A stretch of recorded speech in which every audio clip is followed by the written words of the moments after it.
आखिर ऐसा क्या हुआ जो मुझे इतनी सुबह रोना आ गया, वो इतनी ज़्यादा इमोशनल कैसे हो गई, मैं बताऊँगी आपको इस वीडियो में। तो सबसे पहले मैं आपको बता दूँ कि कल रात की 10 बजे की लाइव मैं क्यों नहीं ले पाई। तो कल थी मैं बहुत ज़्यादा बिज़ी, पैकिंग में मुझे करनी थी पैकिंग, मुझे टाइम नहीं मिल पाया लाइव लेने का। और एक रीज़न था कि लाइट चली गई थी, तो मेरा वाईफ़ाई भी डिस्कनेक्ट हो गया था और नेटवर्क भी प्रॉब्लम बहुत ज़्यादा हो रही थी। तो जिस वजह से मुझे लाइव लेने का टाइम नहीं मिला।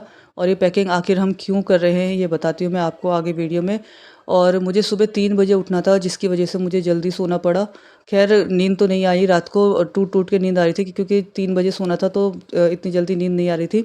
तो 3 बजे हम उठ गए थे और मैं उठी थी, साथ में मेरे हस्बैंड भी 3 बजे उठ गए थे। और ये हम क्यों कर रहे थे ये सारी चीज़ें, मेरे बेटे को जाना था आउट ऑफ दिल्ली क्रिकेट खेलने के लिए। और वो पहली बार 3 से 4 दिन के लिए जा रहा था आउट ऑफ दिल्ली। और उसने मुझे कहा था कि मम्मा सुबह मुझे आलू के पराठे और टोस्ट बना के देना। तो और आलू के पराठे वो नाश्ते में करके गया था और टोस्ट वो रास्ते के लिए लेके गया था। तो 3 ये साढ़े 3 बजे मेरा बच्चा पहली बार उठा है, जिसे नींद इतनी ज़्यादा प्यारी है। और उसे सुबह-सुबह उठाते हुए सच में बड़ा ही अजीब-सा लग रहा था, बहुत ही इमोशनल लग रहा था। और सारे घरवाले सोच रहे थे, जो 5 मिनट अपनी मम्मी के बिना नहीं रह पाता, वो 3 से 4 दिन अपनी मम्मी के बिना कैसे रहेगा। और रात को तो उसे अपनी मम्मी की ज़रूरत पड़ती ही पड़ती है, उसे मेरे बिना नींद आती ही नहीं है। तो हम सारे के सारे टेंशन में थे कि वो कैसे रहेगा।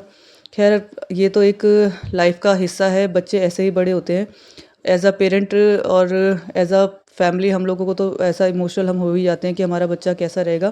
ख़ैर बहुत सारे बच्चे थे यहाँ पे, अंडर 16 और अंडर 14 के बहुत सारे बच्चे थे जो साथ में जा रहे थे। और हर पेरेंट इमोशनल हो रखा था और मेरा बच्चा बिल्कुल शांत बैठा हुआ था। उसे देख के साफ पता लग रहा था कि कहीं न कहीं उसके मन में ये डर है कि मैं मम्मी के बिना या अपने पेरेंट्स के बिना वहाँ कैसे रहूँगा। लेकिन उसके सामने हमने उसको भी हौसला बँधा के रखा और खुद भी हम उसके सामने हमें मतलब हौसला करके मन को टाइट करके हम उसके सामने बैठे हुए थे। उसे समझा रहे थे कि किस तरीके से वहाँ रहना है, किस तरीके से नहीं रहना। तो यहाँ पे इनके स्कूल में एक छोटा-सा मंदिर है माता का, तो सारे के सारे बच्चे वहाँ पे माथा टेक कर आए थे।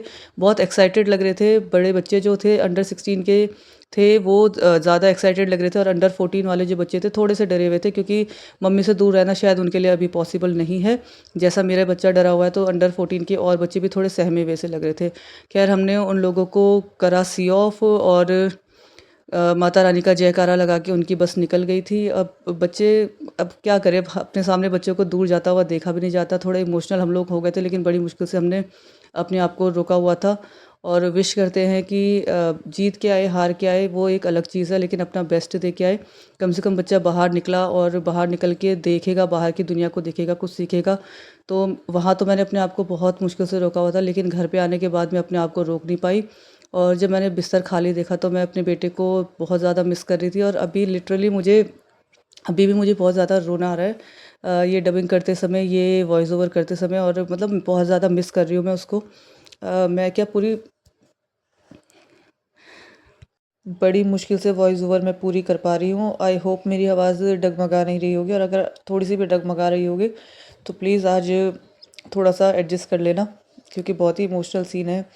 नहीं हो पा रही वॉइस ओवर, लेकिन क्या करें, सपोर्ट करना और प्रे करना कि मेरा बच्चा सही सलामत हमारे पास आ जाए और अच्छा खेल के आए, अपना 100% दे के आए।